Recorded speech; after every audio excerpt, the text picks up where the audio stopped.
Hi, I'm Lydia from Workflow Magic. In this quick tutorial, I'm going to show you how to automatically assign users to a board in Monday so you never have to run into permission issues ever again. Here's the situation. You assign someone to a task but forget to subscribe them to the board.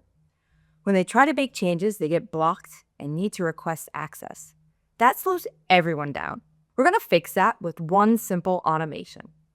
First, let's create a new workflow and give it a name like Auto Subscribe Member. For the trigger, we'll select when column changes. Then choose the person column from the project board. Next, let's add Get Item Data. This allows us to pull the value from the person column dynamically. Then we'll add the action Subscribe User to the board. Instead of selecting a specific user, use the dynamic value from the person column.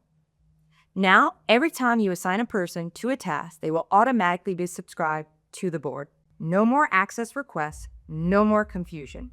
If this helped you, give the video a like and make sure to subscribe to our channel for more Monday.com tips. You can always book a free discovery call with me today.